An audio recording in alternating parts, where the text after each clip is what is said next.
fazendo o que às vezes nós temos que pregar hoje pelas igrejas. Vocês são um povo de grande devoção. Eu, você, nós somos um povo de grande devoção. Vocês me perguntam, vocês têm prazer em aprender. Vocês têm prazer em aprender a palavra de Deus, onde Ele diz: tem prazer em saber os meus mandamentos. É um povo que quer fazer as coisas certas. É um povo que quer andar com justiça. É isso que Ele está dizendo.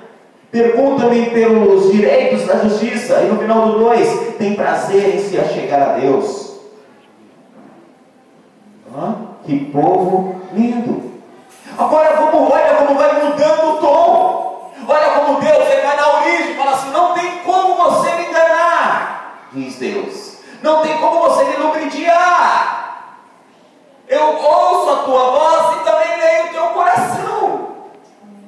Ele não repetiu para você: Deus ouve a tua voz, mas também lê o teu coração. Deus ouve a minha voz, mas Ele também lê o meu coração. E a palavra de Deus diz que a minha mente tem que andar em harmonia com o meu coração. A minha mente tem que andar em comum acordo com o meu coração. Querido, então às vezes uma tristeza, uma preocupação pode ser sinal de que a mente está andando segundo o coração. Então não olhe para um momento de neblina e pense que é horrível. Não, só não estás vendo o que existe. Você só não está vendo o que existe. O que existe? O sol da manhã. Ele existe. E ele vai brilhar. Ele vai brilhar. Por isso que lá no versículo 8, fala, versículo 8, onde nós começamos, fala de cura. Fala de cura. Então, aí nós começamos a ver, Deus, Ele ouve a tua oração, mas também conhece o teu coração. Ele esquadrinha. Olha só o 3, como muda. Dizem, aí ele fala assim: olha o povo diz: por que jejuamos nós e tu não atentas para isso? Porque afligimos as nossas almas e tu não sabes?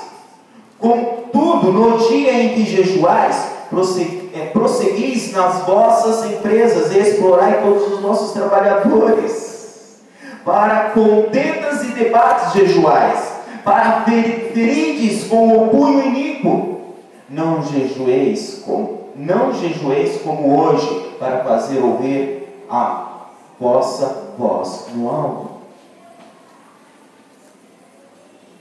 Antes de entrar no versículo 5, onde ele fala: esse é o jejum que eu quero, ele começa a dizer assim, no versículo 3, Isaías está falando para aquele povo: vocês jejuam, vocês são religiosos. Começou dizendo: vocês querem andar no caminho, vocês querem andar corretamente, vocês querem se achegar a Deus, vocês têm muita devoção, mas estão tendo pouca atitude, porque vocês estão jejuando. E são pelo menos 3 tipos de jejum. Tem um jejum anual, tem jejum não sei mais o que, não sei mais o que, tem um monte de tipo de jejuns naquela época. Vocês fazem os jejuns de uma maneira religiosa, vocês fazem isso porque vocês querem andar correto.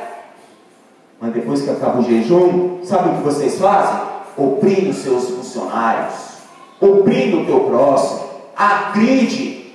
Você fecha a mão e acerta o iníquo. Você agride. Então você acha que é esse jejum que eu quero? Você acha que é esse jejum que eu desejo? É isso que ele está dizendo. Ele fala: para ferires com o punho iníquo. Quer dizer, trabalhou para você e depois você o fere. Está falando isso sobre agredir o próximo. Está falando sobre tratar pessoas. Então o que adianta jejuar? É muita devoção, mas pouca atitude cristã. Desejo de Deus, mas não sendo mudado por Deus. Desejo de Deus, mas não sendo moldado por Deus. Querido, ser religioso não é grande coisa não. Não é não. Mas ser uma nova criatura é. Você só é uma nova criatura se alguém te mudou. E o único que tem capacidade de mudar o ser humano é Deus. É Jesus, é o Espírito Santo.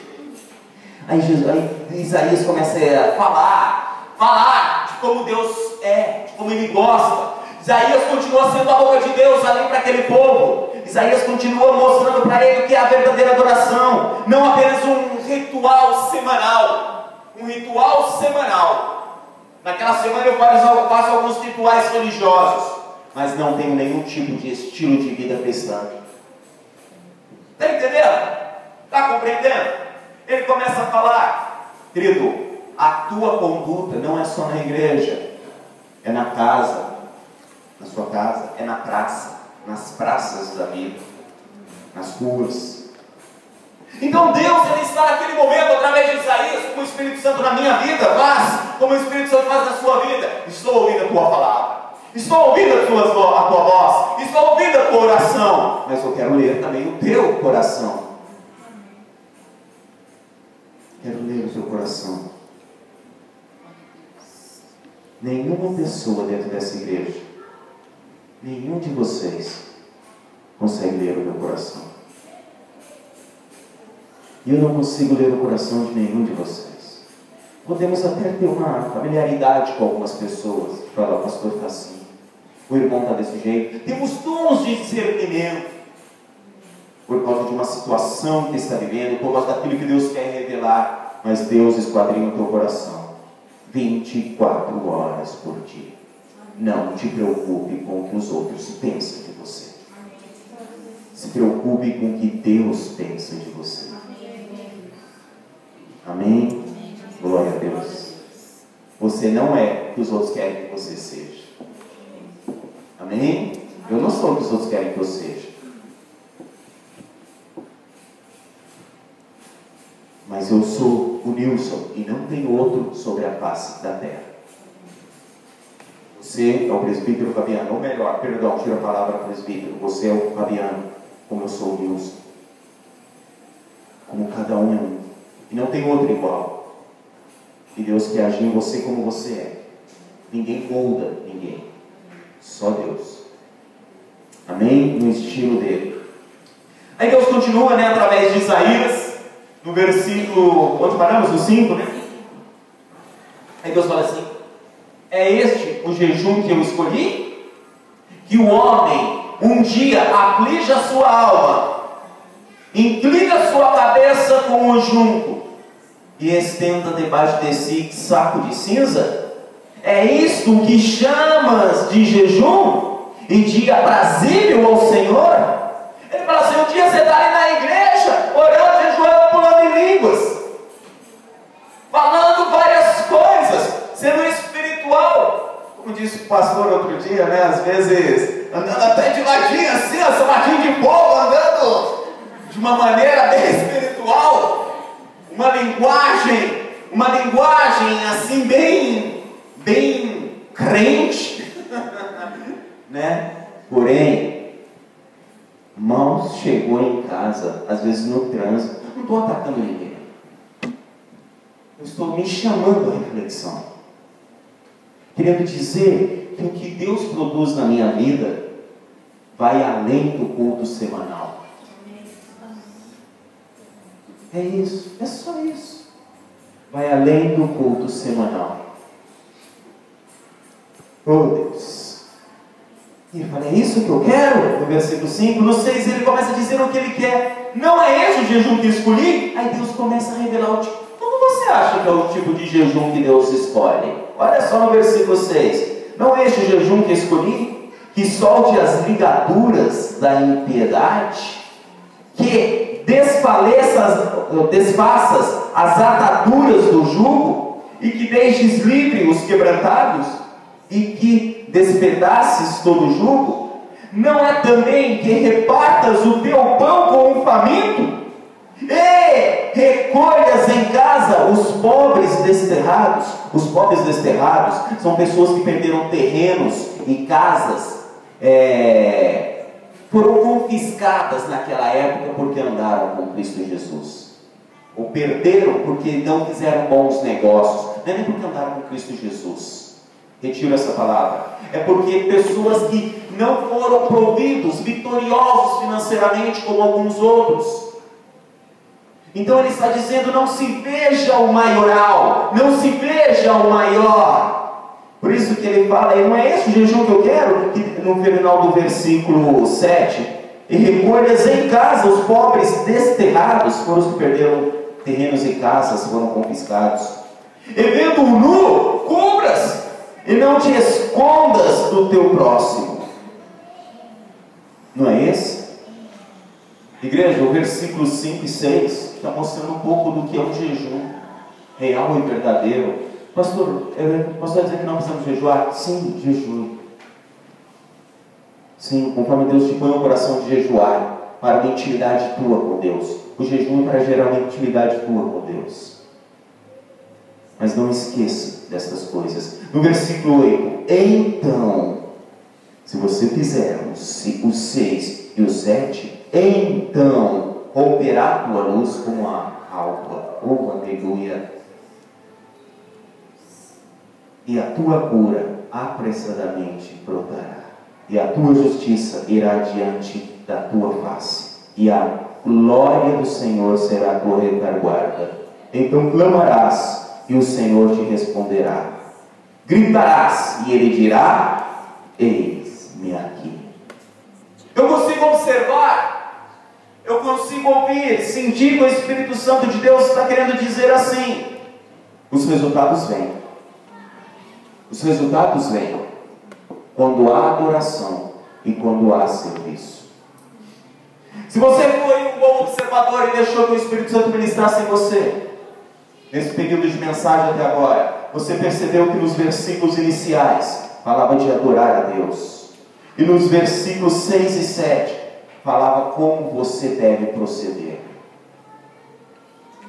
Se você entendeu a mensagem desta noite, que vai te levar à cura, que vai te levar à justiça, que vai te levar com que a glória de Deus brilhe em você, então você está começando a perceber que adoração e serviço andam juntos. Eu estou começando a perceber que existe sim a adoração, o prazer de buscar a Deus, de andar nos seus caminhos, o prazer de se chegar a Deus, mas também eu quero soltar as ataduras dos amarrados, quebrar as correntes, eu também quero dar pão ao faminto. Começo a ver que o jejum também é isso. Então Deus está apresentando um serviço, está apresentando um servir, que vai muito além de cerimônias. As pessoas querem ter resultados. Isaías está dizendo assim para a sua plateia: vocês querem ter resultados somente através de cerimoniais. É isso. Querem ter resultados através de cerimoniais. Como por exemplo, se eu estou indo na igreja, meu marido tem que mudar. A igreja não é mágica.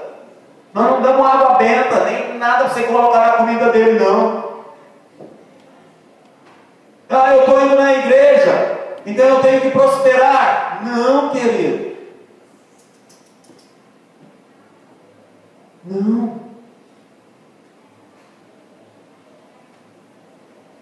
Quando Jesus foi na igreja, a palavra de Deus fala em algumas passagens de Jesus entrando na igreja. Não são muitas, mas tem. Porque ele estava muito nas praças, nas festas, nos cerimoniais também. Mas logo no início do seu ministério, quando ele entrou na igreja, tinha um crente lá sentado, com um demônio no corpo. E quando ele entrou na igreja, o demônio percebeu, quando ele leu a passagem bíblica, quando ele falou, o demônio falou: opa, tem uma voz diferente aqui. Ele falou: o que nós temos contigo?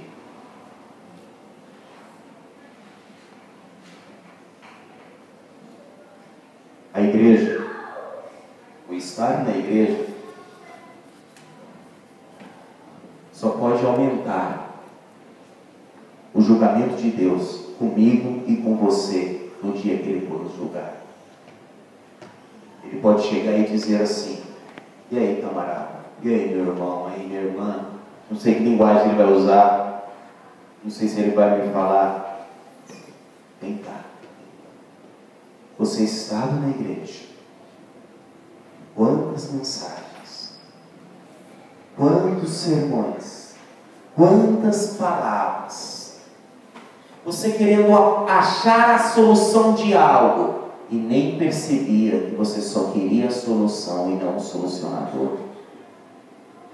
Porque são assim que muitas pessoas ficam 1, 2, 3 anos desfrutando a presença de koinonia, que é comunhão entre irmãos, e depois somem, porque já tiveram as suas respostas. Porque Jesus é assim. Aonde está coçando? Ah, está coçando aqui, ó. Aí Jesus vai, aqui que está coçando? É. Aí Jesus coça.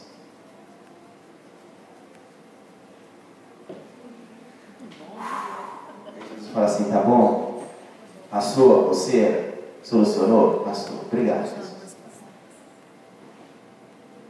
Aí a pessoa vai embora. Mas Jesus não sabia que ele ia embora? Sabia. E se ele voltar uma outra vez? Jesus agora está coçando aqui. Aonde? Aqui. Jesus vai lá e Jesus está ali pensando, ele vai embora de novo. Mas eu quero dizer uma coisa para você, Jesus ama dar alívio. Ele ama dar alívio.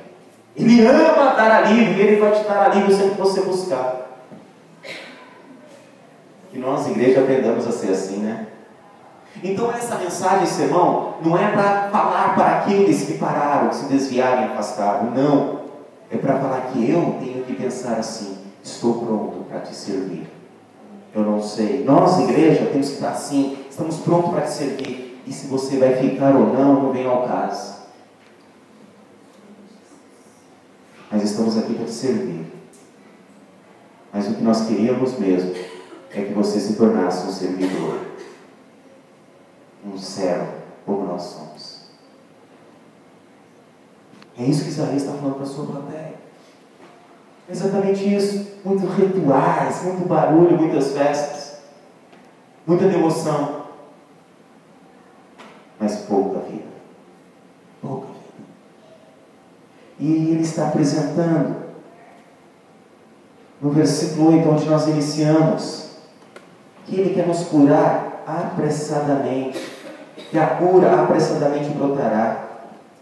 Ele está falando assim, minha igreja. Uma palavra de Isaías à igreja, não é uma palavra condicionada a uma pessoa. Isaías não está falando para o fulano ou para o beltrano. Isaías está falando para o povo de Deus.